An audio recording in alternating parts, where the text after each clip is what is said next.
এক বনে বাস করত এক সিংহ। সে ছিল অনেক নিষ্ঠুর এবং অনেক হিংস্র। দুর্বল প্রাণীকেই মারা ছিল তার কাজ। একদিন বনে এক কোনায় ঘাস খাচ্ছিল হরিণ। তখন সিংহটা দেখে ফেলে এবং তার পিছু ধাওয়া করতে লাগে।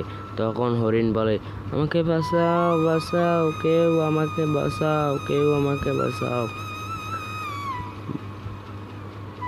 ভাল্লুক মামা, আমাকে সিংহর হাত থেকে বাঁচাও। এই ভাল্লুক, তুই আমার শিকারকে অস্বীকার করলে তোকে আমি মেরে ফেলবো। কি বললি সিংহ? আমি বললাম এই বনের রাজা, আমি থাকতে কারো তুই ক্ষতি করতে পারবি না। কথাটা বুঝতে পেরেছিস তুই? আমি তাই বলছি, তুই এখান থেকে চলে যা।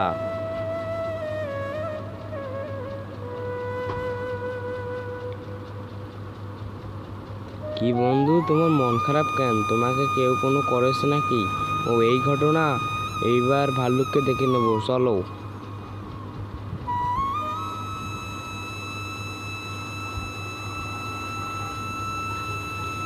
এই ভাল্লুক, তুই আমার বন্ধুকে মেরেছিস কেন? তোর একদিন বা আমার একদিন, বল কেন মেরেছিস? তোর বন্ধু অনেক খারাপ, বেশি কথা বললে তোকেই মারবো। কি বললি তুই?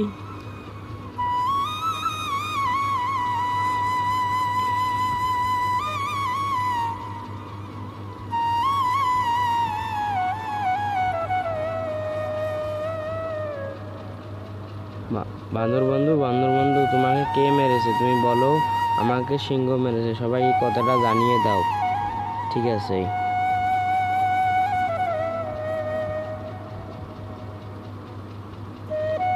হাতি বন্ধু, তুমি থামো।